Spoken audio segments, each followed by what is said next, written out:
Thank you. Thank you so much. And, I have to admit that in this purification of my research really started here at the Institute when I was invited by Nima in the library, and I started discussing with this group about Relic Neutrinos, and fortunately, they were kind enough not to mention that it was impossible to do, as the normal lore would say.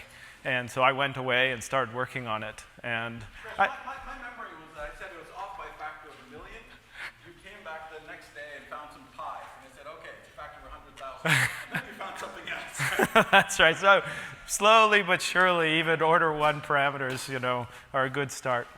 But let me first start out by telling you what neutrino physics meant to me when I entered the field, which was actually in the late 80s. When I went to CERN. And neutrinos at that time, the biggest thing that everyone was talking about were the supernova neutrinos that had been detected by IMB, the Irvine, Michigan, Brookhaven experiment, and Kamiokande 2 in Japan. And these were experiments that are big volumes of water surrounded by phototubes. And in fact, part of the history of these Water-Cherenkov detectors was that some of the ideas, in fact, pioneering ideas were started by people who were at Princeton, like Larry Sulak, who's Val Fitch's student, and he went on to Michigan and made a collaboration. Both detectors, this is in seconds here, on February 23rd in 1987, and this scale of neutrino energy that they reconstructed is roughly 30 to 40 MeV, and they saw the black dots are for Kamiokande and the open dots are from IMB. And that was just sort of an amazing thing. And I think at the time, underground experiments, this was built to look at proton decay, and I'll mention SU5 and the proton decay idea, so is this. But since then, there's been a whole new dynamic in underground experiments, and I'll talk more about that. Later in my career, although the problem was already existing then, the biggest breakthroughs in neutrinos came with the solar neutrino problem.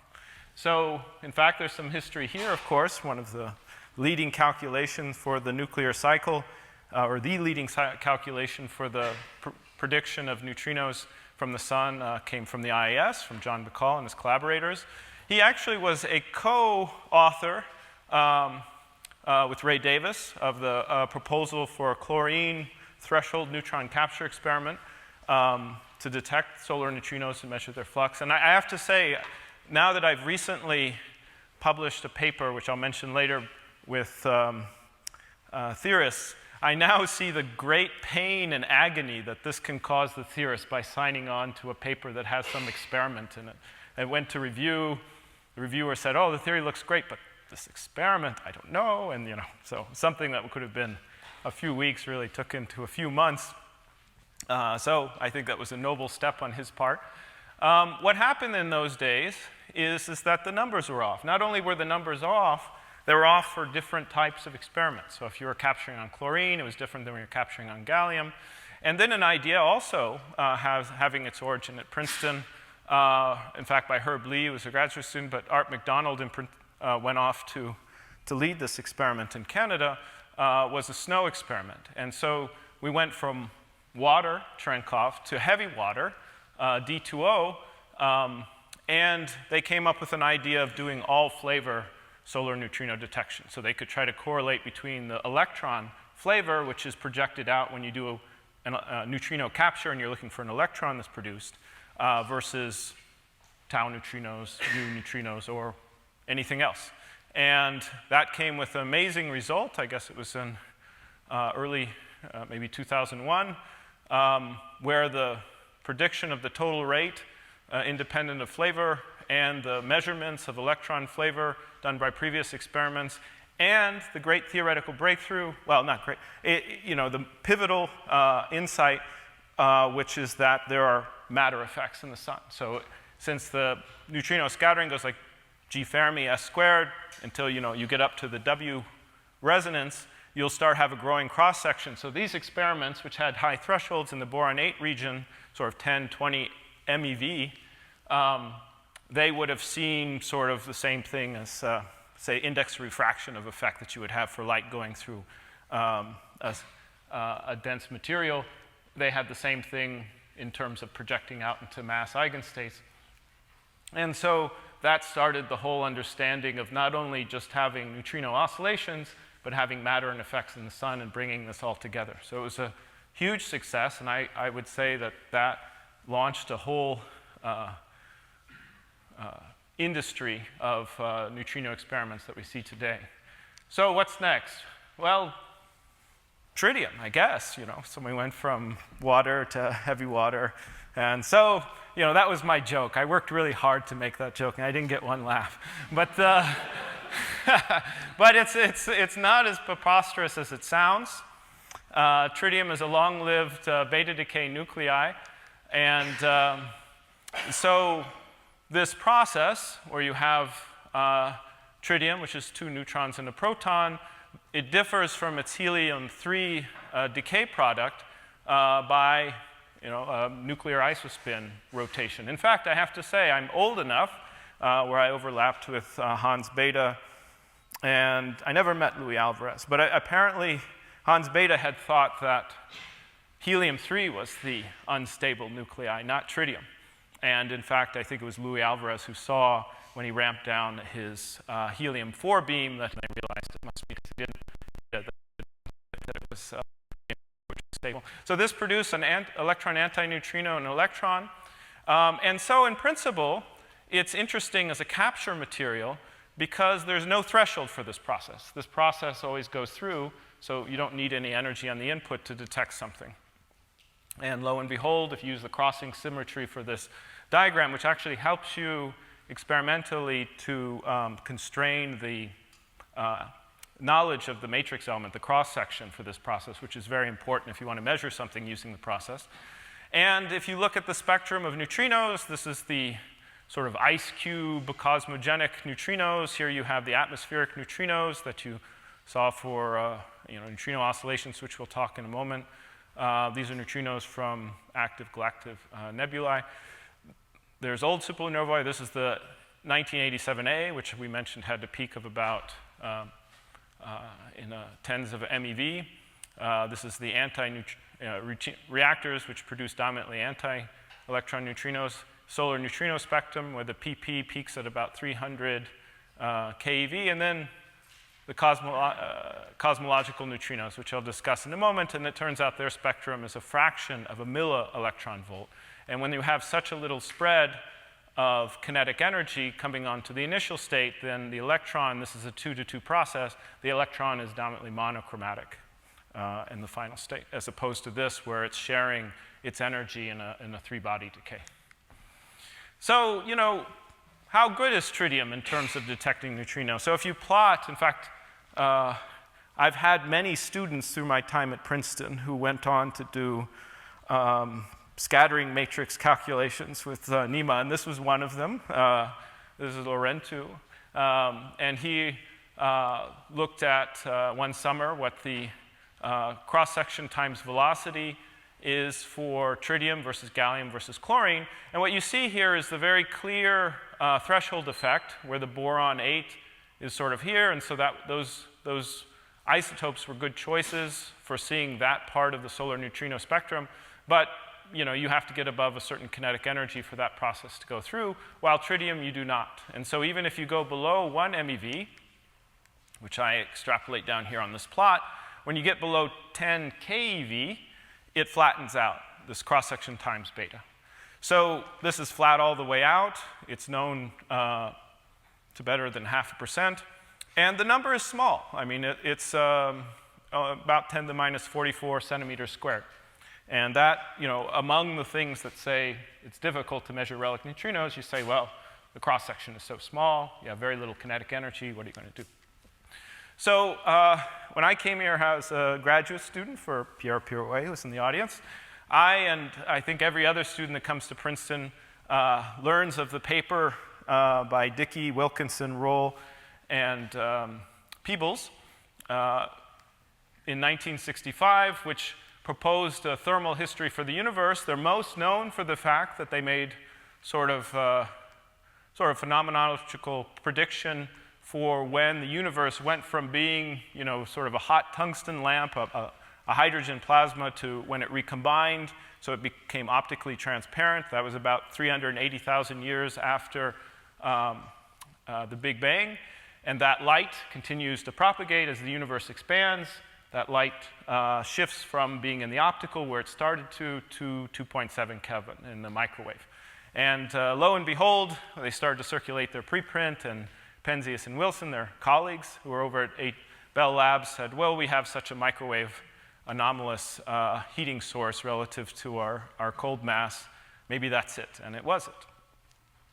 So, but this sort of model has a lot of wonderful things, and in fact, we just had the 50th anniversary a couple of years ago. So it has the point in which matter radiation equality, which is about 75,000 years after the Big Bang. But I, just being experimentalist, I look at it and I think, well, what about here? That looks like the first interesting thing that's happening in this plot. And that's at about 1 second after the Big Bang. And it's when the universe was at densities of roughly a metric ton per cubic centimeter. And at that point, normally we scare little children by saying, neutrinos have to travel about 3 light years of iron before they interact. And so, you need a lot of them before you can see anything. Those are the sort of the low energy ones that are produced at MeV scales. And so it's hard to imagine a universe where the neutrinos are in thermal equilibrium. And that's because the density is so high. And what's happening at that point is protons and neutrons are just being scrambled. They're being scrambled, so there is no effect from the neutron lifetime, and there can be no nuclear matter at that point because it's too hot. But the universe is expanding, and the horizon scale and the mean free path of neutrino pass each other, and so the neutrinos decouple at that point.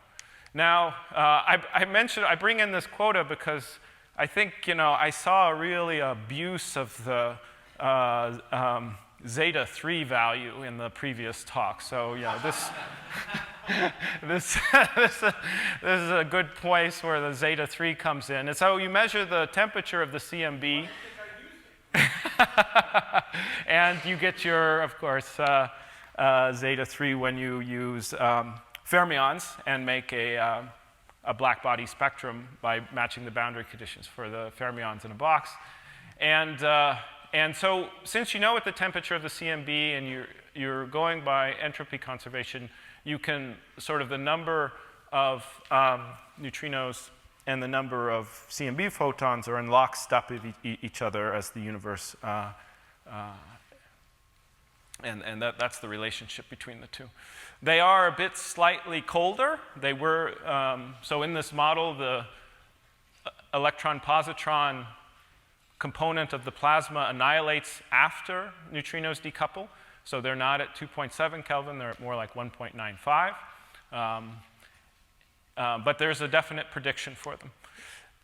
So, another thing that's, in terms of thinking about things in the universe that happened that are kind of amazing, I think one of the amazing things from my point of view is that if the universe didn't cool down fast enough, then neutrons would have decayed away, they wouldn't have formed nuclear-bound states, and so we would be left, we might have had the possibility of having nuclear matter, but there would be no neutrons around to really see that happen. So, as you heard, that the neutron lifetime, let's say roughly 900 seconds, in about 132 seconds after the Big Bang, which is some reasonably noticeable fraction of the neutron lifetime, the universe cooled down to about 0.08 MeV, at which point deuterium could be bound and the neutron was held into place in the deuterium bound state until it interacted with more and more things, and we got the spectrum of the light elements from what we call Big Bang nucleosynthesis. But in that sort of calculation of how many elements of different types relative to hydrogen we have in the current universe is the fact that the mass splitting between the proton and the neutron which is roughly an MeV, has a Boltzmann splitting, and in particular, the fact that neutrinos decouple at this time actually had a noticeable impact on that ratio. So there is a kind of a timing that occurs, which is that the Big Bang nucleosynthesis predictions are actually tied to the freeze-out temperature of the neutrino decoupling. So you could imagine a case where the mass splitting of the proton-neutron dominated everything, the neutrinos decoupled later when they were cold or something, but that's not the case. So it actually is like a stopwatch. You have something that you believe to be true with a sort of Friedman-Robertson-Walker metric. The other thing I wanted to just point out is that the neutrinos are special in the sense that if you had a lot of sort of non-relativistic neutrinos in the universe today and you asked, are they the relic neutrinos, you could figure out, if you could measure them, whether that's true or not, because if you have a normal sort of equipartition theorem in non-relativistic systems and you have like 1/2 mv squared going to 3/2 kt, then you would have a velocity dispersion relationship that would look more like a square root of T over m. But because these were all populated in relativistic Fermi-Dirac statistics, these are sort of linear in T over m. So you expand in p squared over 2m, or I'm sorry, m squared over 2p. And so if you ask what the velocity dispersion is today, it's maybe 160 kilometers per second, depending on the mass of the neutrino and which mass eigenstate.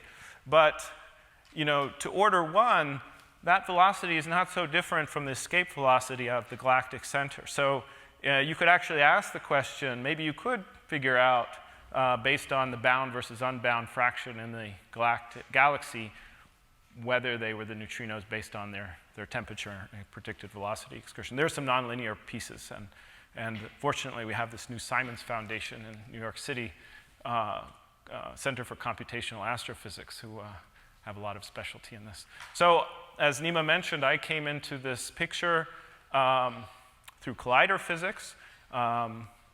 We measured the number of neutrino families by measuring the spread. In fact, I only learned just the other day when I was looking at who was a Princeton grad student that Weinberg was Sam Treman's grad student. So Sam Treman was on my final public oral. And one of the notions when you have a finite state and it can decay to more things is that it should get wider. Because it decays to more things, you get wider and wider. And I showed this plot where you can see 4 is indeed wider than 2, but I said, in the end we figured out we didn't have to scan the center of mass energy of the plus E minus system to measure this bright Wigner, because we could just sit on the peak and measure the differences here to high precision once we had figured out how to calibrate with G minus 2 depolarization of the beam. And I remember Sam Treman saying, well, I wouldn't take so much faith in the bright Wigner.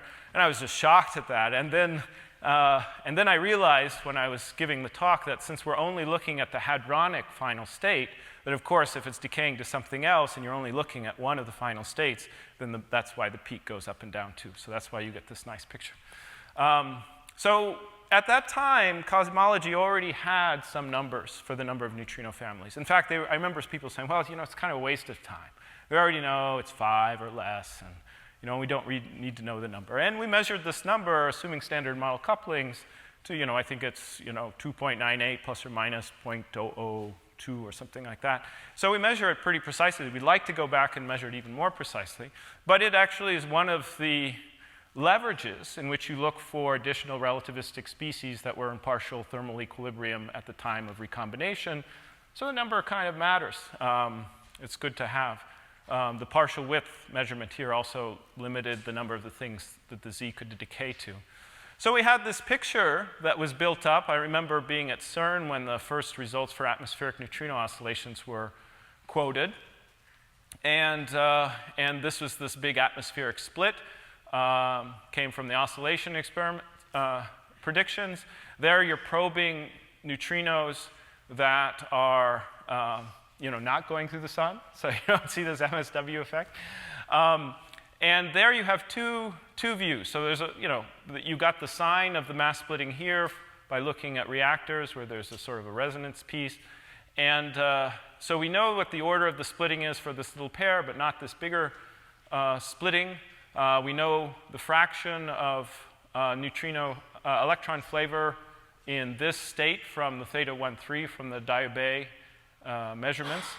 And so for my experiment that I'll describe for you, whether it's what we call normal or inverted in this mass eigenstate and the absolute scale of the neutrinos matters. But fortunately, there are some people who like to fund research even if you don't know exactly the answer. So part of the uncertainty about whether the idea I'm presenting will work will depend on what the mass scale is of the dominant electron flavor. So in the normal sort of belief from precision cosmology, where it looks favorable to be normal hierarchy and it looks favorable that all the bottom of this mass scale is 0, a lot of the electron flavor is 0, and that actually would make it very hard to detect them. But going through, I'll explain why this choice of nature has an influence on the experiment I'm going to propose. So this was yet another great idea from Steven Weinberg. In fact, it predated the 1965 paper, 1962. I think that this displacement of the tritium, of the capture neutrinos on the tritium, was more of a kinetic energy prediction rather than a mass prediction. But it's an interesting paper if you read it. So this is just a plot of the rate spectrum on a log scale of pictorially of the electron coming from beta decay. It has an endpoint in tritium of about 18.6 keV, so that endpoint here is represented by this Q. And what I'm showing here is this idea of looking for a 2-to-2 process where you have a very cold electron, the electron flare component of the mass eigenstates that capture onto the tritium, and they produce the helium-3 and an electron. And this, since you don't have to provide an electron in the final state, since you're getting electron mass in the initial state and you don't have to produce a neutrino in the final state, you get a twice mass shift on the electron energy. So if you can measure this splitting precise enough, you can separate the Relic Neutrino captures from the tritium endpoint. One thing that's nice experimentally about this program is that you don't want to be searching for a lot of things at once. And so, in fact, for the Higgs, I think we would not have really found it if it wasn't for the fact that the only parameter we had in the standard model was the mass. And then everything else was sort of well predicted beyond that. So we knew for a given mass scale what to look for, how to look for it, how to design our detectors. And in this case, if you measure this endpoint spectrum precisely enough, and in fact get a number for the electron flavor neutrino mass, or the sum of those components, then you know what the smearing is on your spectrum, and you know what the mass scale is. So then you have a prediction for what the shape of the signal should be. And so then all you have to measure is how many are there. So when you design experiments, though, you have to focus on a certain range. So then you can ask yourself, are we in a narrow enough range where it makes sense to design the experiment? In fact, I'll say for the Higgs discovery, the crystal calorimeters that were used to measure Higgs to gamma-gamma were a huge gamble. I mean, they were only relevant for the previous limit at 115 up to about 125, and after that, they were not so special. They weren't worth their cost. But as nature would have it, it ended up being just the right place to get a very good signal from that. And the dominant mass measurement we have right now is from the Higgs to gamma-gamma mass resolution. So what happens here is that we know from oscillation experiments that there's at least some electron flavor where twice the mass is greater than 0.1. So it gives us sort of a, even though it might not have all the electron flavor, it gives us a point in which we can hope to get down to. And then cosmology has told us from, as I'll describe later, from looking at the sort of the effect of the non-relativistic era of neutrinos, that the sum of neutrino masses should be less than 0.3. They even like to tighten it. And so that twice the mass is around 0.6. So the goal is to see if I can get measurement resolutions that are comparable to the neutrino mass. And you might ask about other different neutrinos. capture targets, and my colleagues in Italy actually studied those quite thoroughly, and tritium does look still, as Weinberg saw, as being a best candidate for capturing. So in the experimental perspective, I have to do a couple of things. One is that I have to cut out all of this huge rate. The suppression, if you're at sort of 10 electron volt from the endpoint, it's a suppression of about 10 to the minus 10, and it goes like the cube of the distance from the endpoint. So if you go to 1 electron volt, it's 10 to the minus 13. Actually, it's 10 to the minus 13 at 10 eV. It's 10 to the minus 16 at 1 eV from the endpoint. I think that's right. And on this side, what you have to do is you have to get a good reference for this point, and that, as I'll describe later, is a voltage reference. And then you have to measure the kinetic energy of electrons to comparable to the neutrino mass. So let's say 0.1 or even 0.05 eV or better. Another sort of non-obvious aspect of this is, since you've started with a lot of target that's decaying and you're looking at a small fraction of it, sort of very similar to what we do at colliders, you also have to figure out how to trigger on the electrons that you measure, because you can't look at all regions of the space at one time. You have to figure out how, when some region of the space has a signal, you preemptively know to measure things that are coming that way. So from energy resolution, there's the unfortunately idealistic point of view that the tritium doesn't just sit there in space. In fact, it's what would we call a radical. If you put a hydrogen atom somewhere, it's going to react with something, even as a neutral particle. And in particular, a lot of the experiments being done start out with diatomic tritium. And I'll explain that that in itself is a big limitation and actually prevents you from doing relic neutrino searches. So that was one of the, it's impossible to do aspects of it. The other thing is you have to get a measurement resolution that's this good. That was also considered nearly impossible. And then you have to figure out how to filter while preserving high efficiency at the endpoint. And a new design had to be created to get towards this point. And I'll show where the status of that is. But there are many other issues. So you're only looking at, in the end, of captures on order of a dozen per year. So whatever you build is going to have low backgrounds. So you have to make sure, even in the most ideal case, what you still have to build has to have low count rate. And we had this at the LHC too.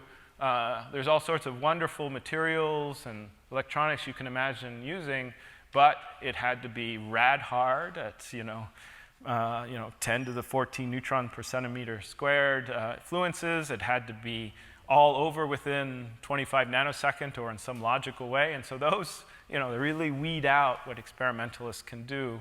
And that's why I think a lot of people were interested in the Electron E+ E- colliders, because a whole new world opened up when that program was started to be pushed again. So this is a schematic of the prototype that we're putting together to sort of evaluate whether what looked like limiting technologies when we started this experiment are actually limiting or not, and then to move on to bigger experiments. But the basic idea is you start with tritium held against vacuum. So you're in fact, a lot of the difficulties in the history of tritium sources or tritium experiments were always sort of interactions in the material. Simpson neutrino is an example of a starting one. And so holding against vacuum is kind of a tall order, because this is a static electromagnetic field, a Hamiltonian system. So it obeys Liouville's theorem. So every trajectory is 1-to-1. So you're at some point here, you know exactly where you started there. And so you can see that means that if you have a huge surface here, that you have to figure out what to do on this side. So you go through, you have something that's decaying nominally isotropically, unless it's the polarized target, which I'll mention. And you want to capture some large fraction of that space. So the natural thing is to catch 2 pi of the solid angle. So that's anything that has a forward momentum component. But so if you try to capture it, for instance, with a magnetic field, then some things are going to have a a large cyclotron radius. Some of them will have a small cyclotron radius. And so the way it moves through the field is different. And if you try to put one electrostatic barrier against that, you're only going to retard the component of the velocity that's along the magnetic field. So you need to somehow straighten out the electron gyromagnetic motion so that all of its kinetic energy is along the retarding field that you're trying to filter with. And so that's done with an adiabatic invariant, which I'll mention later, which is just the magnetic orbital moment, which is just the transverse kinetic energy over the B field. So if you start in large B field and you go to small B field, you apply the electrostatic filter at that point, then the smearing of that process depends on the ratio of the B fields, which I'll get to. And then you can reaccelerate those. Once you've filtered them, you have very little in your system after that point. You can reaccelerate them up. Since we're only dealing with something that's sort of less than 20 kilovolts, you have a lot of freedom. And there's a new technology that was developed to be able to trigger on single electrons from radio wave emission from their cyclotron motion. It's called Project 8, and I'll mention that in a moment. And that allows you to actually get timing information, electron ID, because you have to be semi-relativistic to radiate, and trigger, because the amount of time you go through the system just depends on the component along the B field at a given time. And so once you've stepped down your initial endpoint electron at 18.6 keV down to on order sort of 10 eV or 100 eV, then you can actually make a sensible calorimeter that would have, let's say, 0.5% resolution. So if you had 10 eV and you had 0.5% resolution, you have 0.05 EV measurement resolution. So those are the stages that have to be developed. So I built such a thing. This is the superconducting magnet here. There's another one here. This is in a vacuum expansion chamber. We'll come back to this when we compare to another experiment called Catrin, which uses is the world-leading spectrometer for this type of filtering, and you'll see it's much bigger than this little thing. And then there's a calorimeter at the end. So there's a dilution refrigerator that holds a microcalorimeter that measures to high precision. This is sort of a view of the magnetic field lines that go through the central chamber, and there's electrostatic filters in between. And then there's actually a robot arm on this side that introduces tritium samples. I'll get to that in a moment. Now, actually, it's moved. It's sitting in the basement of Jadwin. And that actually had an impact, which I'll mention later.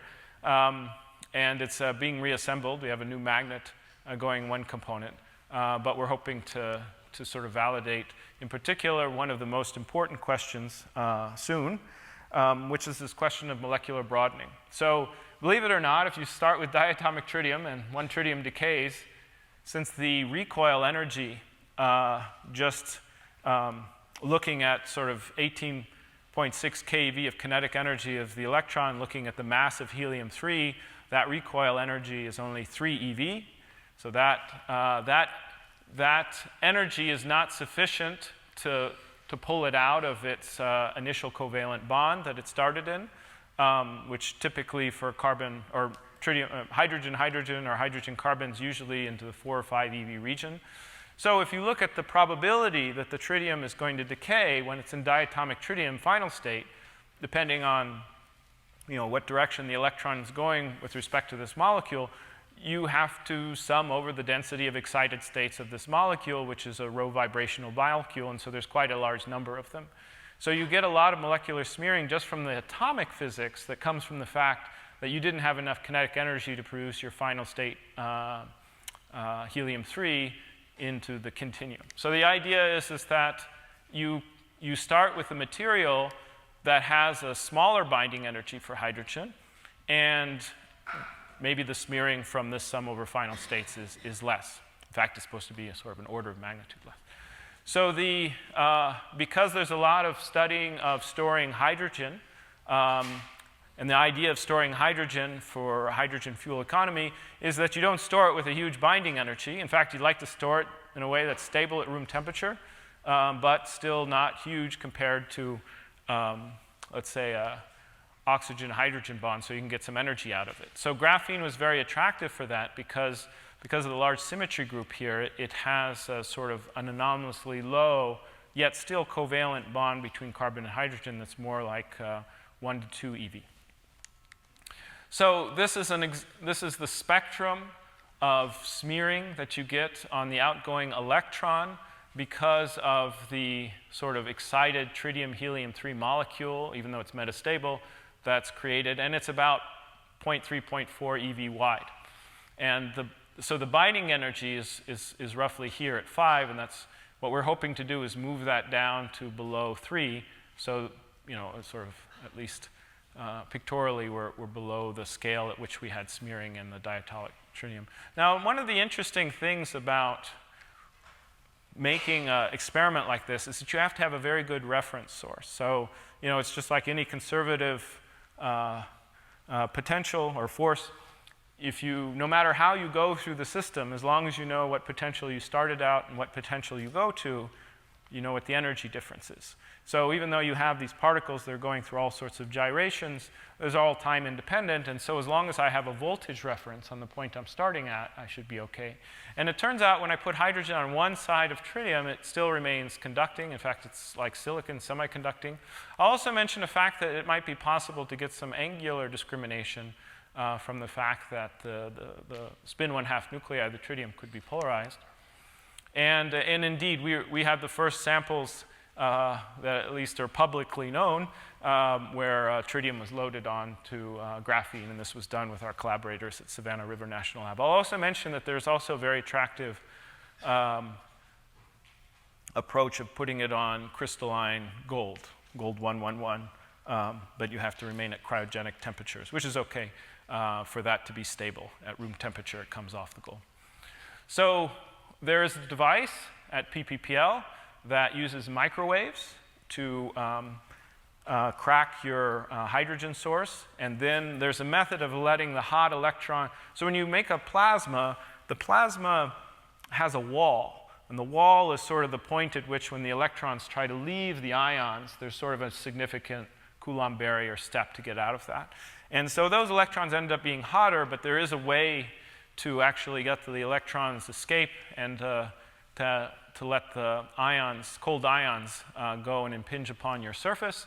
And indeed, if you plot as a function of proton kinetic energy, what happens when the proton diffs to the graphene surface, if it has a kinetic energy that's less than 1 eV, it dominantly absorbs. If it's bigger than that, it would typically reflect. And if it's even larger than that, it would go straight through the graphene. But fortunately, we're in a region where the cold plasma methods seem to work. In fact, we have the world's record for putting hydrogen on graphene. We're at 40% coverage, where most of the attempts, although there's some that got close, are sort of in the 10 to 20% region. But we're hoping to push this up to 100%. For it should be stable, should be able to saturate it. It's really a question of your exposure and your controls. And we have good tools for actually looking at what we make to see if it's there. There's also some interesting work going on condensed matter physics. And we're fortunate to have some collaborators in the department at PPPL who are interested in this as well.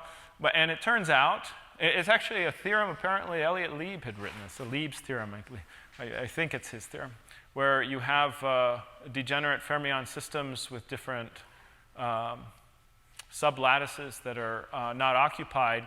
And so if you put the hydrogen here, it steals the electron, and because you've stolen the electron, you end up making a Bohr magneton worth of magnetic polarization at that system. And we believe that that atomic system polarizes the nuclear system, and I'll mention later why that could be important. So it could be that tritium on graphene is actually a naturalized, polarized nuclear source. So that's another interesting to look. Now let me transition into the measurement techniques. So for the measurement techniques, there's a basic schematic which is useful to understand. If you have a piece of material, it could be a very thin piece of material. In fact, in our case, we'll go down to nanometer thickness. And you impinge on it with a particle or some heat source. Then the change in temperature just goes like the amount of heat you put on there over the heat capacitance of that system. And one of the critical things in this technology that was developed was a way to stabilize this system, which I'll describe in a little bit more detail, so that it returns normally after being hit with something. If it keeps sort of edging towards another state, then it's not a useful detector. A useful detector is one that returns to its original state quickly. And so the rate at which this returns to its original temperature will go like its heat capacitance over the thermal conductance.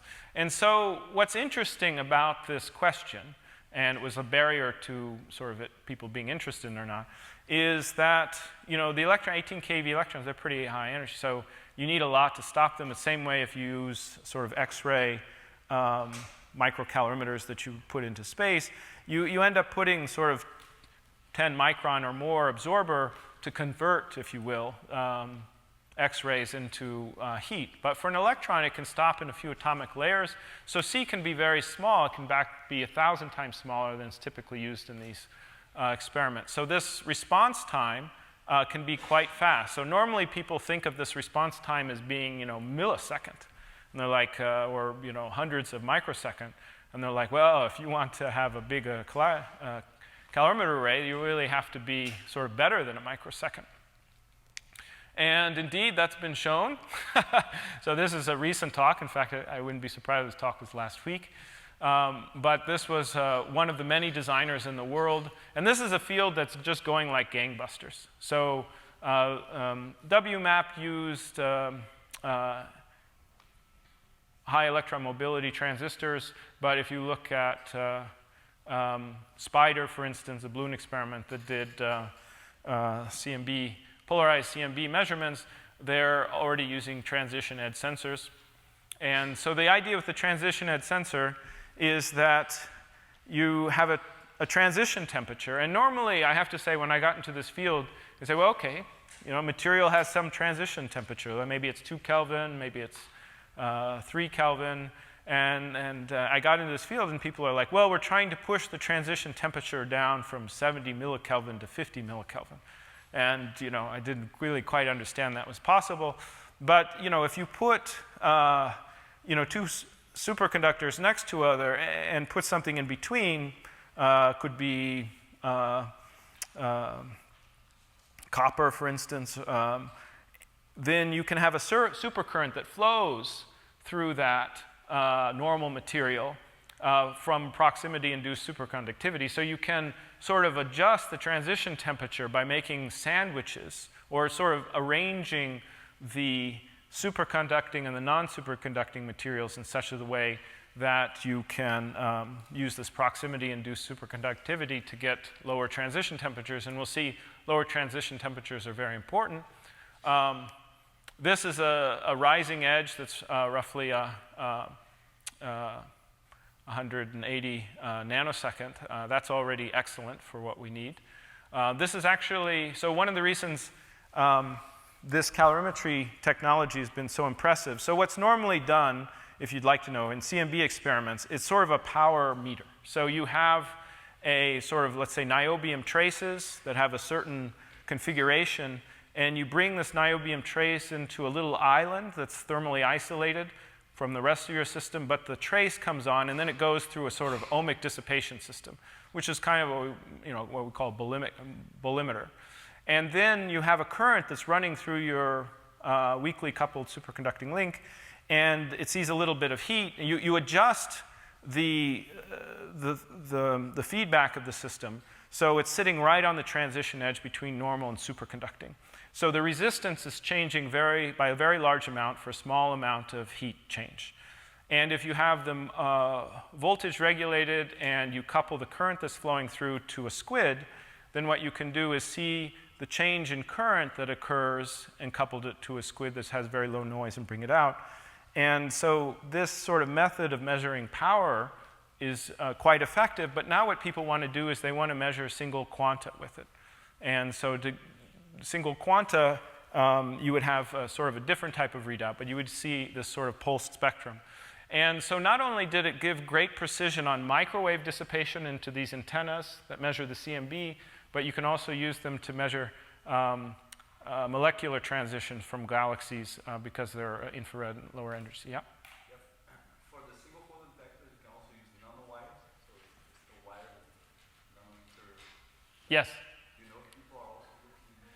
I don't know, but the nanowire has this interesting property that you essentially can change the velocity speed of light in this wire. So instead of just, normally what happens with a solar panel is you tune it to have some band gap, and then but the light coming from the sun is all different ranges, so you get one electron hole pair per one photon coming in. The real pain, what you'd really like to have, is many, many band gaps. And I know in the nanowire they probe into what would be referred to as the Klein paradox, in which you put enough energy in which you get multiple electron hole pairs produced, simply because you're trying to, in some sense, push the electron response faster than the speed of light.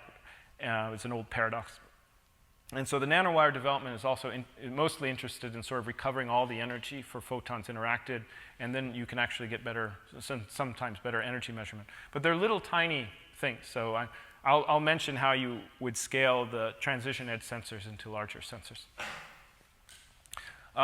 So this is a field that's going like gangbusters, because people really, when you're photon limited in the CMB, so they want large amounts of these detectors, and they like the idea that if they look at galaxies and they see a photon, they want to know it's a red photon or a blue photon, so that because they're photon limited, they're trying to push back to, like, say, Z of 4 or 5 to see when the structure started to form and become luminous. So one of the parameters that you adjust here is the capacitance, as I mentioned, and the transition temperature. And you can adjust this down, C down, because when you have, let's say, we started this work at 100 eV, sort of off-the-cuff number of a reasonable energy, for which I was worried that if you go to too low an energy, you're worried about material effects on the calorimeter. But there's such a huge work of people who are trying to make TESs into optical focal planes that almost all of the designers have gone into this region. And since all we care about, as long as we have good voltage referencing, is the absolute error bar, it's actually easier to get a very good measurement, or let's say a 0.05 eV measurement from 10 eV rather than 100 eV. So we like this movement. So this is an example of this transition edge sensor counting infrared photons. So an infrared photon has about 0.8 EV measurement energy, and they can, count for a given flux. This is the Poisson mean of the average flux of photons. They can actually see for a given interval of time, which they have to gate a few hundred nanoseconds. They can see how many photons they got in that interval of time. It's really quite spectacular. And they've already gotten now a resolution of 0.12. And they think most of the people in the field think that getting down to 0.05 will be a piece of cake. So the question is how far it can go. Yes?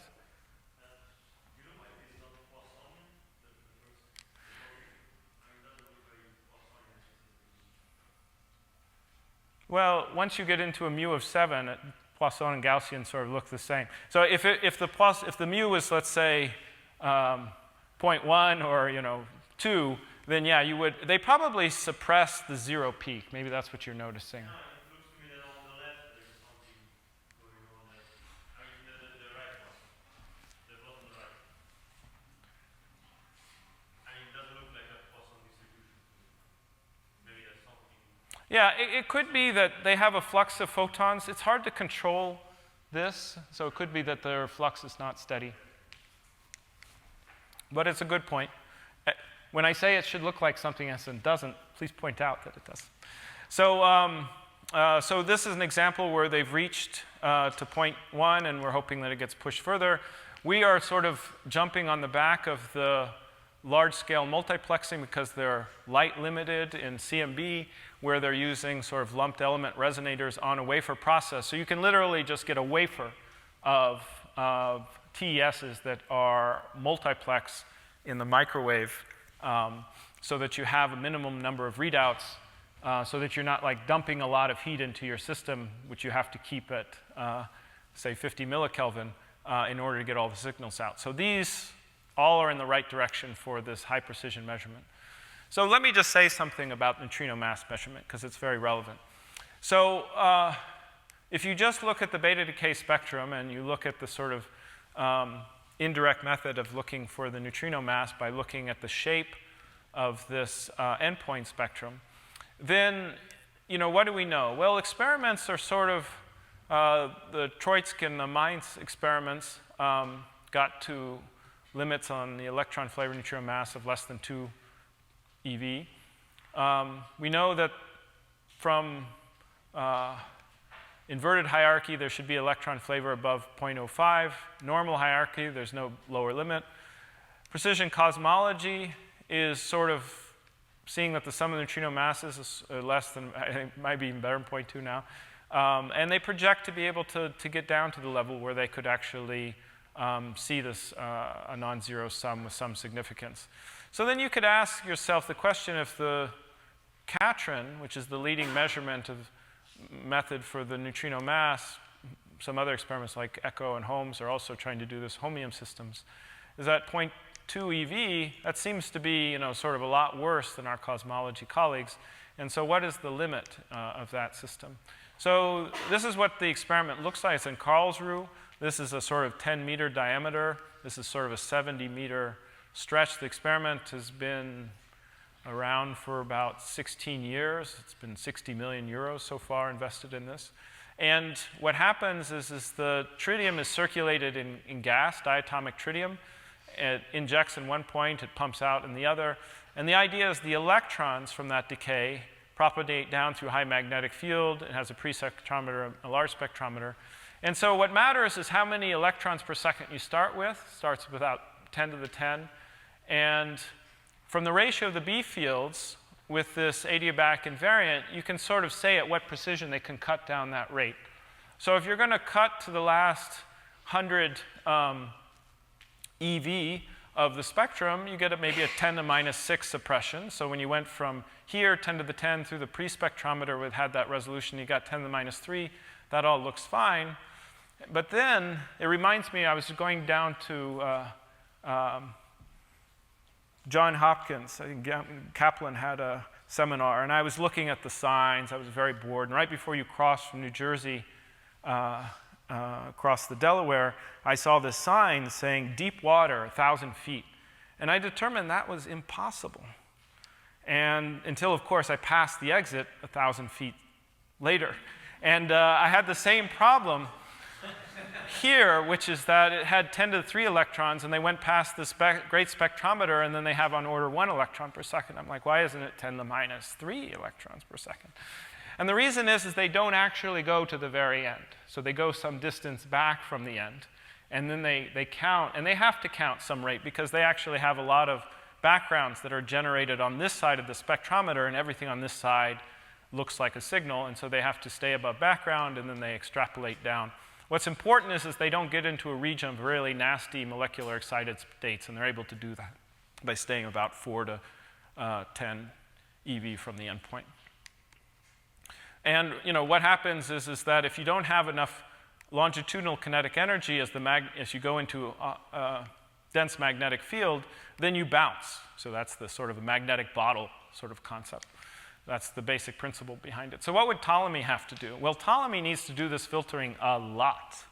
But it doesn't need to do it at the precision that Catron was doing it. So why didn't Catron go to the endpoint like it wanted to? Because it actually uses the sharpness of the spectrometer turn-on as its measurement system. So it's like a little edge for which you know the precision, and you move it because it's a cut-and-count integrator to first order. So it does have a calorimeter to detect that particles went through, but that resolution doesn't contribute.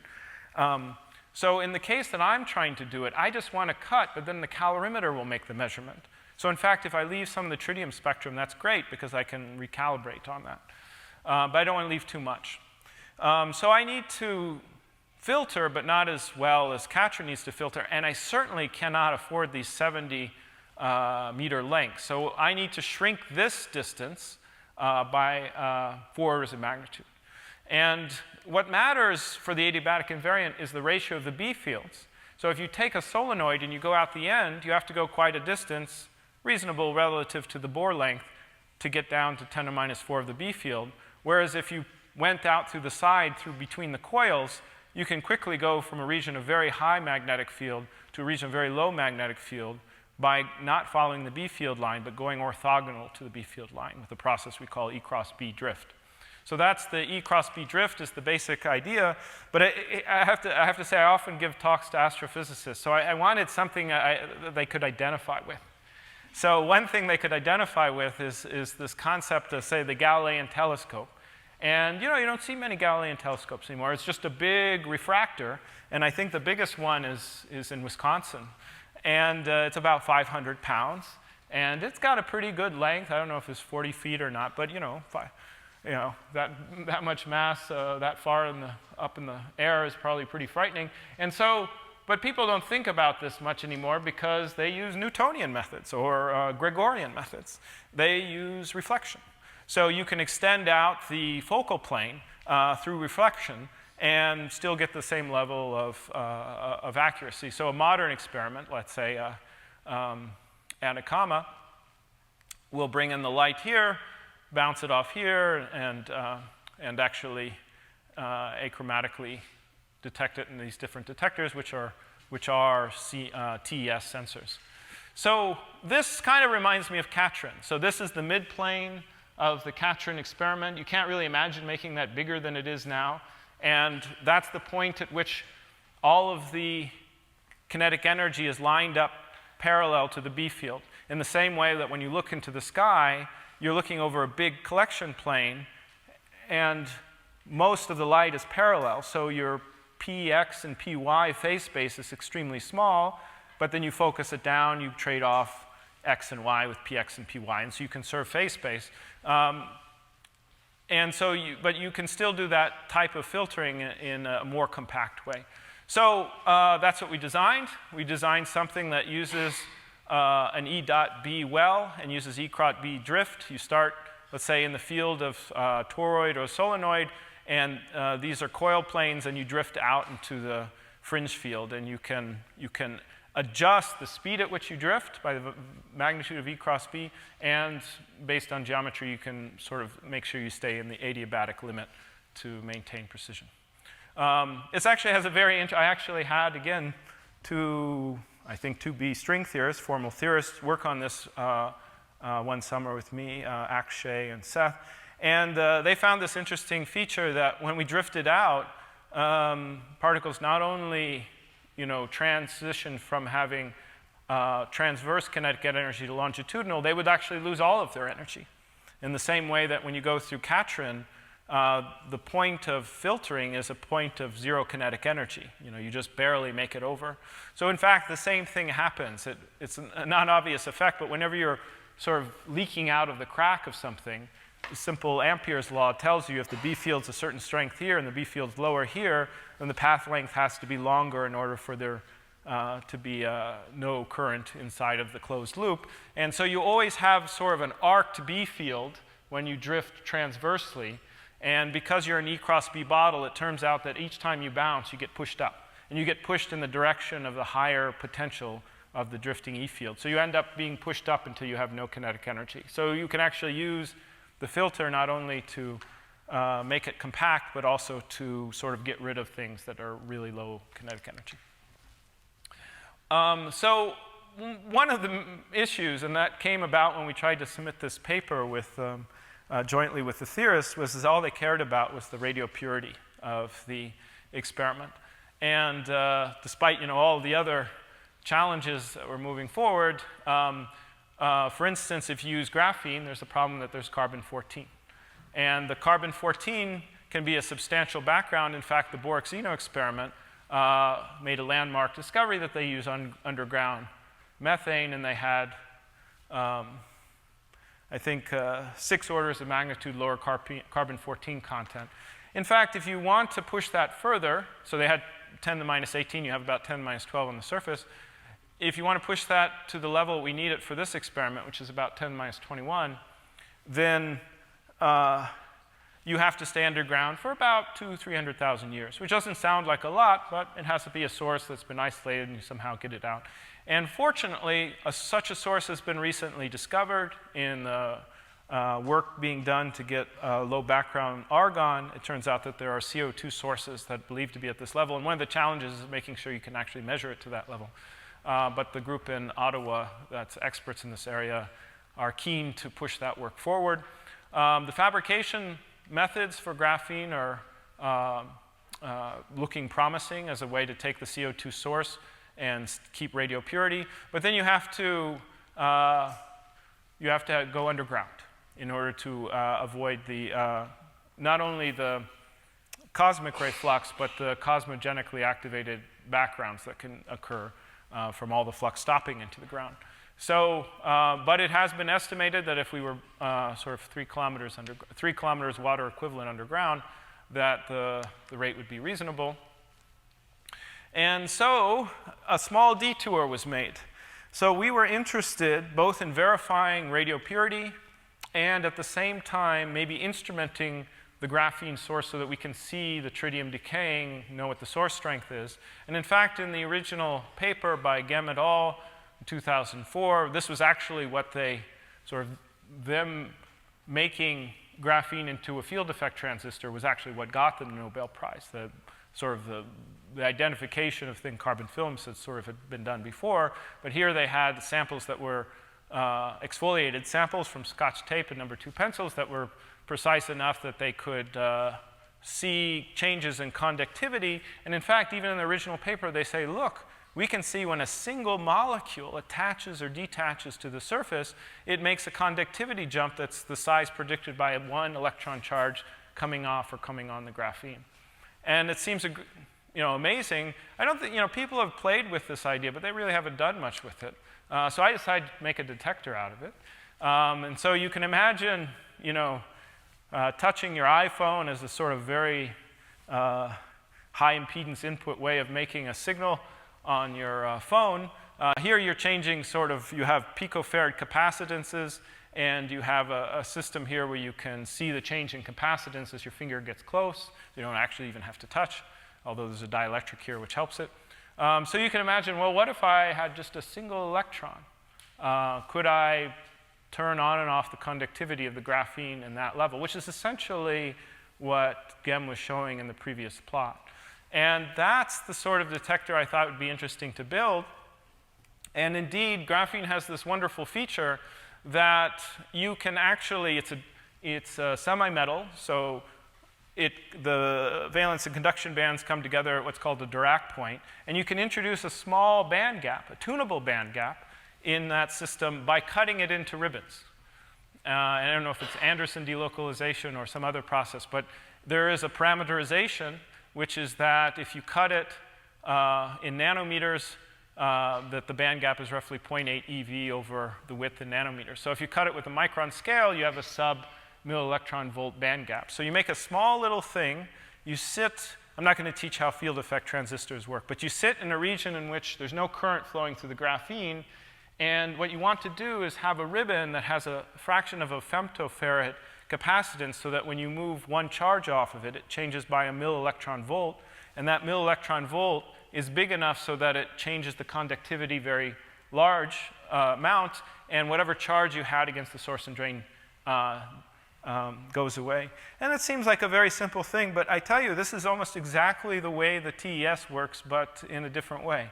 So the TES is sitting at a point which you have a sort of finite resistance, and the resistance changes by a large amount by moving out. In this case, it's like an anti-fuse. I'm sitting at a point where I'm actually at infinite resistance, and I make a short by just a small little change in voltage. So this looks like a good way to detect electrons, and in fact, with the theorists, we looked at it as a way of looking for light dark matter with directionality. So normally, the energy scale you need to sort of see MeV dark matter for velocities that are like 0.1 the speed of light that you would get in the dark halo, the square of that is 10 to the minus 6. So MeV requires sort of EV energies. And indeed, there's some very promising experiments like DOMIC and Sensei and Super CDMS that look at electrons being produced at EV scales and then, in this case, accelerated in producing phonons.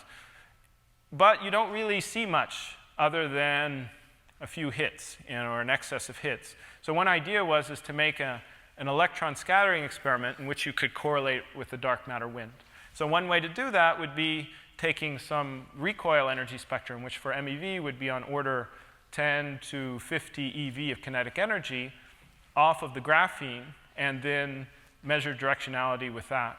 And that ended up being matched really well with what we wanted to do with Ptolemy, because in the end, after we filtered with Ptolemy, we would want to see electrons in sort of the atomic energy scales and measure those well. And at the same time, we could make a null experiment with no tritium, do physics with it, and wait for the graphene industry to make graphene very cheap. Right now, graphene's about $1 per centimeter squared, but we'd like to see that go down by over an order of magnitude to make it feasible for the experiment. So you have a forward-backward asymmetry. So electrons like to be ejected in the direction of the incoming dark matter and not so much in the opposite to that direction. And then you get a natural, because the Earth's rotating with respect to the dark matter wind, you get a natural 12-hour asymmetry in which you're not coming this way. You flip over when the Earth rotates half a day, and you get the other direction. So you can do a normal discrimination that way. So we constructed a proposal for experiment, and it uses directionality by looking at when the electron started in one FET and goes to another through a vacuum. And this will allow us to sort of develop a large area graphene target on order half a kilogram of carbon that is in graphene form to be able to do the Relic Neutrino detection. And this is the energy spectrum of the recoil. We've looked at what kind of cross sections we can get down. We can get down to maybe 4 MeV, down to maybe 10 to the minus 41 in cross section. So it looks very promising. So, and this is its comparison with other things. So what happened was my Italian colleagues noticed that I was managed to move my experiment across Route 1, which already was a big challenge. They said, well, you can move it again. So this is most likely its new location. We'll see. But it will have the overburden required, and so we can go directly into this phase in which we have very low dark counts, and we verify the radio purity techniques are okay. I have a little bit of time, so I'll go ahead and give you my joke. So probably not just as bad as the other one. So then I ran into the problem that I had called the experiment Ptolemy for Princeton Tritium Observatory, and now I was in this horrible dilemma that I have to move it. And well, somebody, my colleagues say, the P is silent. So. but then I thought, okay, you can customize the P, because in the end, I actually do think, because there's enough challenging technologies, just like we were at LEP, when LEP when I got to LEP in '89, there were 4 detectors, they're all completely different, and it came from the fact that it was really challenging at that time, and people had really different philosophical ideas about how you should build the detector. And that actually did pan out. There were some detectors that did very well in some things and not in the other. So I gave a seminar a few weeks ago at Gran Sasso in the Pontecovo seminar room, so I thought, well, that's okay. And I thought, well, I'm going to go up to Snow Lab next month, and I thought, no problem. One of the pivotal people behind the prediction already, in fact, there's 2 Ps, so it's just, made in heaven. And he's, it's well known that many of the physicists in the Princeton physics department are all Canadian. It's a sort of a cult. And then I got worried, which is that the Chinese are interested in their Jinping underground, and I have no idea, where P is in Chinese. But then I thought, well, maybe we'll pick the P of Jinping. So my wife warned me not to make any jokes about other countries, so I'll stop there. But there are some interesting things that we'll be able to measure early on.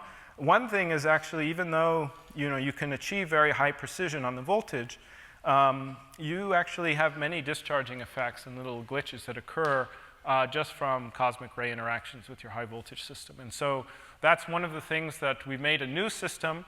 Instead of being a loaded high voltage system with a tens of giga-ohm resistive divider that can have glitches, there's a new type of capacitor in which you can charge up the capacitance and sort of take the voltage from those capacitors, which sort of reduces some of the uncertainty of where the bursting can come from.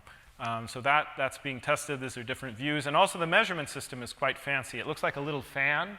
Maybe it looks like a little Compton electrometer. In fact, it spins, and you can get rid of the 1/f noise and get a very high precision, high voltage measurement.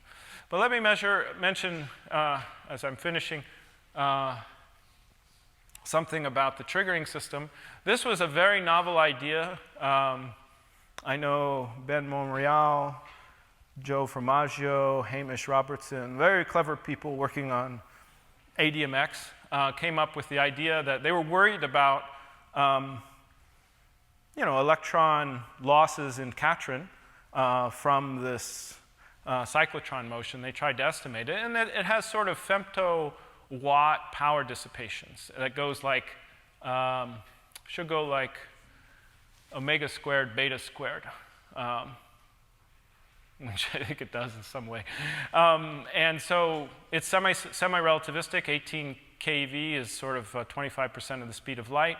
And so, indeed, they design a system where instead of measuring calorimeter energies, you look at the relativistic correction to the cyclotron frequency, which is not a huge effect, but when you're measuring frequencies, you can actually afford, as long as you have the electron in the system for long enough, and that actually is the tough part of their system, then you can get a very precise frequency measurement, and you can look at the tritium endpoint energy as a function of frequency, which at 1 Tesla is around 25 gigahertz.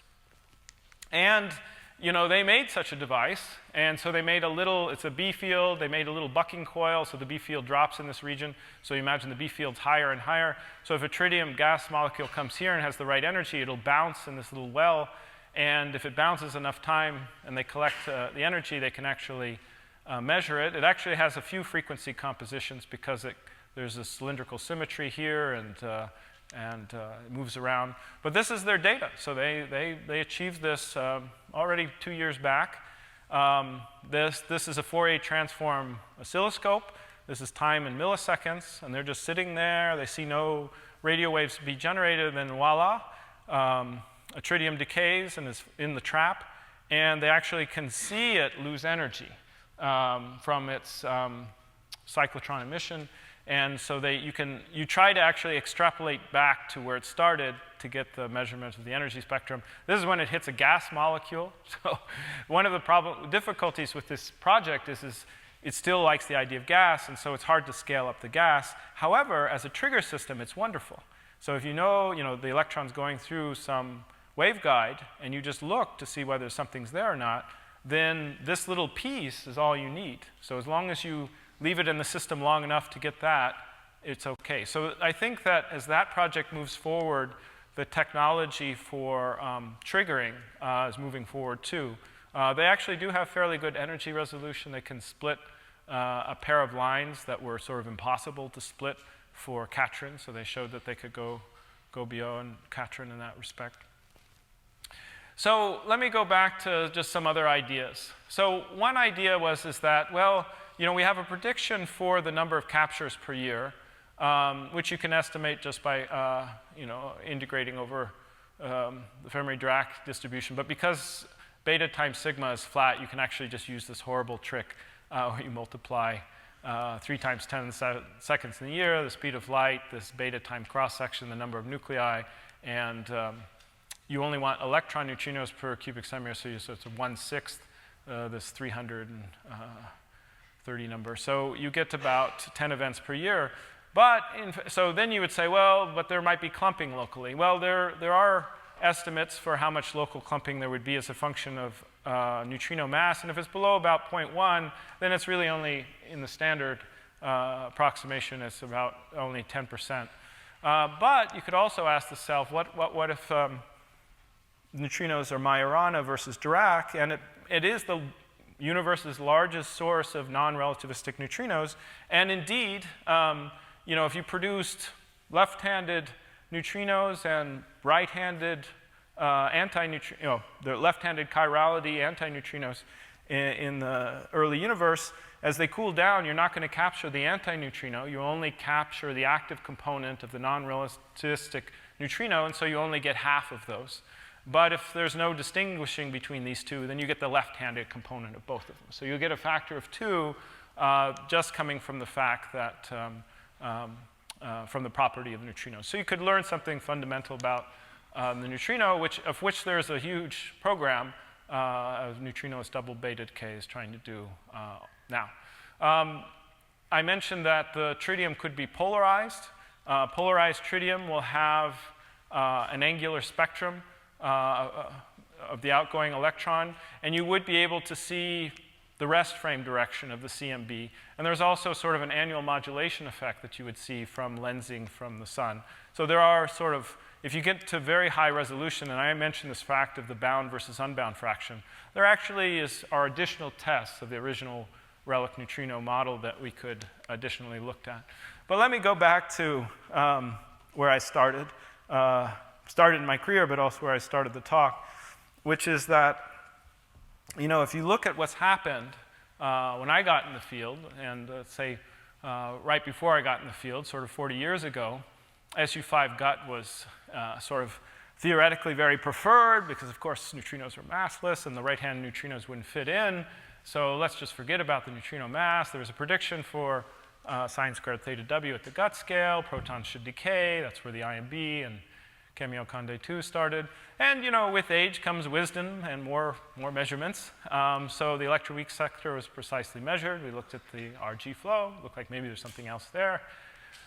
Protons are stable so far. We have this wonderful wealth of neutrino oscillation data that shows us we have mass splittings and the flavors oscillate. The Higgs boson was discovered. But there's no immediate hit by the standard model at TeV scale. But, you know, I was at CERN 2 weeks ago. We have a very active program, and we'll have 2 orders of magnitude more data. So we'll really know what's there or not there in the coming years. But are there, you know, I don't call this a midlife crisis, but I would say, you know, are there any regrets? So, you know, one regret is, you know, in the plain vanilla standard model mass generation, you know, it points to the existence of the right-handed neutrino, which seems to serve no other purpose. It's a standard model singlet. And if it, you know, we didn't see that it had mass, we would have just assumed it didn't exist. And, you know, the standard model gauge group, it doesn't have that many symmetries. It produces left-handed. I know many theorists are just perfectly okay with that, but, you know, I don't know. And there's not much to say about dark matter. So, you know, one of the things that particle physicists really love about neutrinos is that they look like a portal. In the same way basic principles led people to look at kaon physics or B physics, you want to look at something that, you know, is metastable or is lightly coupled to what you already know is possible in the hopes that it does something first order that's different. And, you know, there are ideas. There were ideas even in the 1956 paper by T.D. Li and Yang that, you know, there could be copies of the gauge group. In Nima's model, he has just a sort of an infidum of them, and inflation decides to heat up some of them. You could also imagine that there is just a copy of the SU5 in our universe, and that mirror parity is preserved, and so you have a whole parallel set of things in the dark sector. There could be additional interactions that the neutrino has, simply because you have the freedom to have it coupled to a singlet in its mass term, and whether it's a seesaw or scalar potential, you get some masses. And so then you could say to yourself, well, maybe, you know, even though that lambda CDM works so well, you know, maybe there was a whole lot going on in the dark sector that, you know, really we would love to know about if we could remove the uncertainty of the sum of the neutrino masses, put in a real measurement there, and then really start poking at the data. In the same way, I was around when we were constraining the top quark through loops in the electroweak measurements, and we thought, well, you know, once we get the top quark, we can go on to the Higgs. We had electroweak loop corrections to go for the Higgs, and, you know, every time we were hoping that we had so much precision that when we found it, it would break it, we'd see something different. And I think that in the same way when we counted the number of neutrino families at LEP, I think that measuring the Relic neutrino density, you know, could be a leverage point to see something that we don't expect. And there are a lot of people who, for instance, the neutrinos might have interacted with the dark matter, and so even though we believe they decoupled, maybe they didn't decouple as quickly as possible, and so people are trying to put limits on that. And there are these interesting coincidences that could involve neutrino physics. This is early universe where it's radiation dominated, and the neutrinos and the photons. This is the matter-energy equality showed already in Peebles et al. Curve. And this is where the neutrinos start to go non-relativistic. Maybe at z of 50 or so for this set of masses. And you see, so they make a knee, like you see in the baryons and cold dark matter. And at this knee, you start to see the rise of the lambda term, the vacuum energy term, which is not so different from where you start to see the neutrinos go non-relativistic. So there's a lot of interesting things that could involve neutrino physics. If you look at what precision cosmology is doing, they're whipping the pants off of the lab-based experiments of the neutrino mass. They'll get down to like this 0.04 precision probably within the next 5 years or so. A lot of it came from interesting ideas of looking at sound waves in CMB that are semi-relativistic. This is called baryon acoustic oscillation, gave them additional precision. There are also people who are looking at the next step. So one of the issues that some people have with lambda CDM fits is that if you look at ways in which you could sort of smooth out the acoustical peaks in the early universe, the neutrino masses look like a dumping ground. And so there are groups that are now not only trying to say sigma, the sum of neutrino masses, but also this mass splitting that we already know from accelerator oscillations. And so once they get to the point in which these cosmological models can fit sigma and delta, which is the atmospheric splitting, then I think that'll be really exciting sort of verification that the neutrinos are the only thing that are contributing to those contributions of the fit. But then the question gets asked, what if there's none? What if we find there's no relic neutrinos? We have the sensitivity, we don't have them, they're gone. We're sort of guaranteed, at least in the standard model, neutrino won't go away because it's our lightest spin 1/2 particle. So it has to go somewhere. So there's a possibility that if there's a friendly scalar field that they could self-annihilate to bring things away. I like this idea that you could just you could just put all the energy back into general relativity potentially. I remember Nima giving the argument once that so far in nature, whenever we said that a certain spin could be there in quantum field theory, Higgs being, some people argue there'll be no elementary scalar, spin 3/2 seems to be a good candidate still. And so maybe there is a spin 3/2 particle, maybe that's the gravitino, and maybe when the neutrinos go non-relativistic, you could have decays into this fermion and graviton or a photon. But those are things that could possibly have happened that would have not perturbed large structure formation. There are also ideas that maybe this denominator for the seesaw mechanism, maybe that's changing with time. Maybe you're rolling down a scalar potential, and neutrinos are actually getting heavier. So in the early universe structure formation, you maybe don't see as much from the neutrino mass, but in late times, neutrino could get quite massive. In fact, there are some models which I looked around at, growing matter models, in which you even have a lambda term that gets frozen in as the neutrinos get too massive. And so instead of them being sort of diffuse with very little overdensity, even in the late universe, you could even have clumps. And so that would affect things. If we happen to be in a clump, we would get a lot of measurements from the relic neutrinos. So let me end by saying that there's a large schedule of experimental goals that we're trying to achieve in the coming months. And it looks like, I remember giving a talk at Stony Brook a couple of years back, and a good colleague of mine, Paul Granis, said, look, your experiment involves atomic physics, nuclear physics, condensed matter physics, cosmology, particle physics. You and what army is going to take on this? And, if anything, maybe my role is to, show that there's something worth fighting for. But I think that I see, around the world, there's a growing and growing larger number of people who are interested in tackling these problems. And so I wouldn't be surprised that you see a lot of these observatories springing up underground. And I think that this idea of starting with the light-dark matter scattering is a very promising way to get that going. Okay, thank you.